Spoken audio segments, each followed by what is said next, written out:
welcome to the deep dive.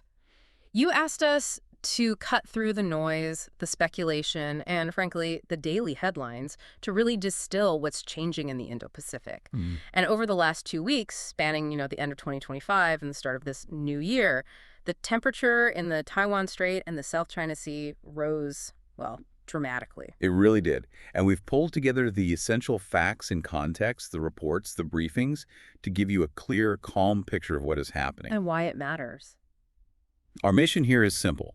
We're looking at a very clear pattern of heightened geopolitical tension. This is being driven by large-scale military exercises and some pretty significant shifts in defense postures. Right. We're going to focus only on the facts of the context.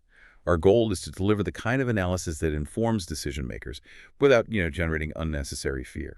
And before we break down the movements of navies and missiles, just a brief word, this deep dive is sponsored by ProWave AI. And it's synthesized using Stylo News, the AI-powered news application. The ability to process hundreds of global sources in real time is really what makes this kind of analysis possible. It is. And Stylo News, which you can use right now, is actually the consumer version of the advanced Stylo Intel Ops software. And that's the system designed for enterprise operations. We're talking government agencies, military commands, large businesses. Exactly. So what that means is you're getting access to the same kind of intelligence framework used by the very leaders whose actions we're about to discuss. Okay, let's unpack the core pattern here, which is this significant coordinated escalation of Chinese military activity.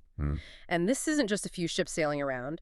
This is a multi-theater demonstration, and it's centered squarely on Taiwan. The main event was a major 2-day live-fire military exercise.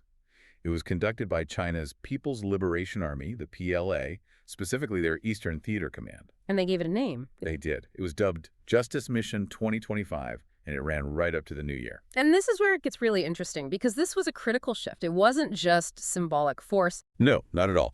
It was the first ever series of live-fire drills to entirely encircle Taiwan. They were simulating a complete isolation. And they focused specifically on blockading key Taiwanese ports. That's right. Kaohsiung, Keelung, Hualien. They were testing their integrated joint operations capabilities, the kind of thing you absolutely need for an actual conflict. What's fascinating here is the timing, because it was immediately followed by this really strong political framing. Yes.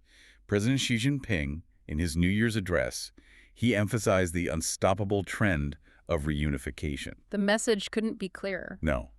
The political will to prevent Taiwan independence by force, if they feel it's necessary, is firm. And they made sure the world knew this wasn't just an isolated event focused on Taiwan. Exactly. There was a dual strategic capability on display at the same time. So while the Eastern Theater Command was busy with Taiwan, the PLA Southern Theater Command was launching its own combat readiness exercises down the South China Sea. Centered on the Scarborough Shoal. Right. And these involved H-6K bombers armed with supersonic anti-ship missiles. That tells you the PLA is rehearsing for simultaneous conflicts on different fronts. Which suggests preparation for a war with multiple theaters, and then there's the naval modernization aspect. We saw China confirm that their newest aircraft carrier, the Fujian, was docking alongside the landing at the Qingdao Naval Base. So 2 carriers together. That dual carrier presence is a massive indicator of capability. It strongly suggests that imminent coordinated exercises are coming. And the goal there? To challenge the decades-old U.S.-led island chain containment strategy. That's the framework that has historically used allies like Japan and the Philippines to sort of contain Chinese naval expansion. China is signaling they are ready to make that entire concept obsolete. They are. And on a much broader scale, the Pentagon confirmed China's rapid nuclear arsenal expansion. We're talking over 100 new ICBMs near Mongolia. With a goal of over 1,000 warheads by 2030, this is a global strategic buildup, not just a regional one. Absolutely. So that's the view from Beijing's perspective. But what does this massive show of force actually mean for the people who live there? Let's turn to the local and national impacts, starting with Taiwan.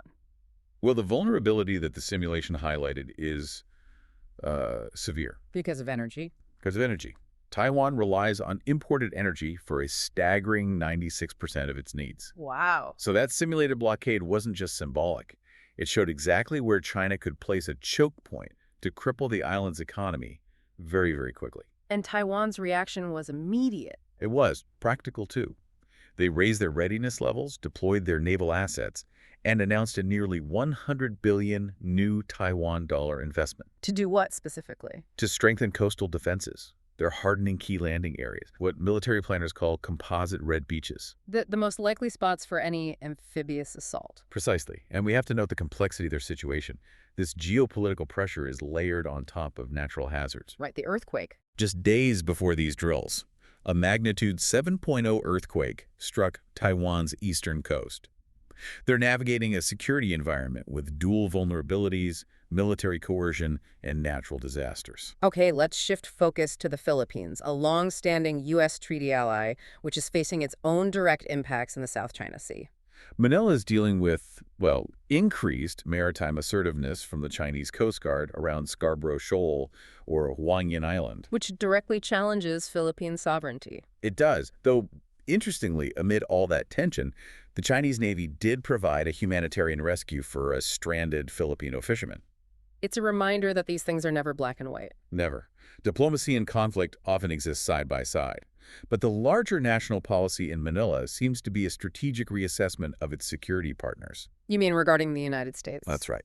There is a sense, from some analysts that the U.S. emphasis on allies taking greater responsibility amounts to a kind of strategic retreat. Whether that's accurate or not, the Philippines is responding.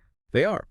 By enhancing their own naval and Coast Guard capabilities and, crucially, by deepening their regional partnerships. And we saw a very concrete example of that. We did. They're finalizing a logistics support agreement with Japan. It's called the ACSA, or Acquisition and Cross-Servicing Agreement. And that's planned for this month, January 2026? Yes, and this isn't just a handshake, it's a practical mechanism. It allows Japan and the Philippines to share fuel, maintenance, supplies. It creates a tangible network for mutual defense. It's so easy to talk about fleets and budgets, but the human cost is always there, isn't it? The fact that Manila is preparing contingency plans for 250,000 overseas Filipino workers in Taiwan, that puts a very real face on the risks here. It absolutely does. And to understand the immediate future, we really have to synthesize the core positions of these major actors. And that requires, strict neutrality. Right. So let's start with the central actor, China, the People's Republic of China and the PLA. They view these exercises as legitimate and necessary. It's about asserting sovereignty and deterring separatist movements. To them, reunification is unstoppable. And on the other side, the Taiwan government. They see the drills as aggressive provocations, as existential threats. Their response is all about defense readiness and maximizing international support. Then you have the external balancing power. The United States and the Quad nations, Japan, Australia, India. They view the exercises as dangerously destabilizing. The U.S. maintains deterrence through things like arms sales, that recent $11.1 billion package, and strategic presence, like the USS Lincoln Carrier Group. And the Quad nations are always affirming their commitment to a free and open Indo-Pacific. Right, upholding the rules-based order. But that raises a key question. Which is? Is that $11 billion arms package truly a deterrent? Or does it risk becoming a provocation that just gives China more justification for these drills? It makes you wonder about the efficacy of military strength alone. A very good point. And finally, the broader international community. Japan, the Philippines, the European Union, they condemn the drills as escalatory and are strongly calling for peaceful dialogue. And adherence to international law. That's the key. Yeah. They specifically cite UNCLOS, the UN Convention on the Law of the Sea. And Japan's perspective is particularly noteworthy. How so? Their statements now include considering possible military intervention if Taiwan is attacked. That is a serious and relatively new shift in their defense posture. So when we synthesize all this, we see two clear competing courses of action, or COAs, playing out. We do. COA 1 is deterrence and military strengthening. Okay. This path is defined by the U.S. arms sales, Taiwan fortifying its defenses, and these regional alliances deepening, like that Japan-Philippines ACSA deal. It's all about making the cost of conflict prohibitively high. Exactly. And then you have COA 2, de-escalation and dialogue. For the diplomatic lane. Right, where groups like the UN, the EU, ASEAN, they're all emphasizing restraint. Yeah.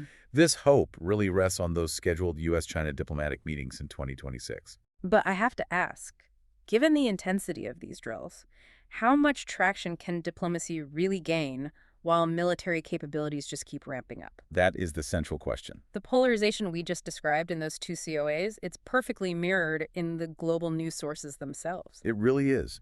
When you analyze the source landscape, you see two very distinct camps. Oh, on one side. Sources supporting COA-1, the deterrence model. These are primarily U.S. military and think tank reports like Strategy Page and Taiwan-focused media like the Taipei Times. And their sentiment is one of critical urgency. They're emphasizing the military threat, the vulnerability. Correct. And then on the other side, you have the sources supporting Chinese assertiveness, official government and military outlets like henews.cn. And they consistently frame their actions as defensive. Defensive, legitimate assertions of sovereignty. And they condemn foreign interference as the root of the problem. So where does a common ground emerge? It emerges from the neutral international sources AP, Reuters, various global papers. Their consistent focus is on the shared concern over regional instability and the paramount importance of peaceful dialogue. And social media just reflects this split. It's a mirror.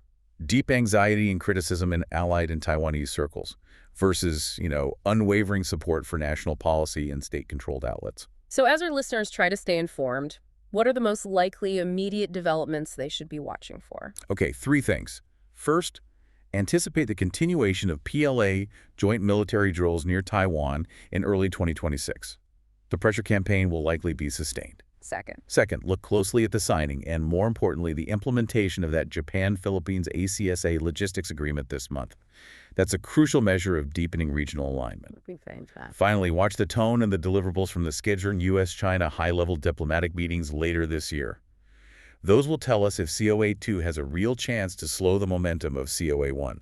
And this level of detail, this real-time synthesis, it's only possible because of the platform we use. That's right. Stylo News. It's available as a mobile and computer app that you can download to create your own customized intelligence-style briefs. Pulling from hundreds of traditional news sources and social media, including X. It just cuts through the noise to give you the signal, exactly like we did today.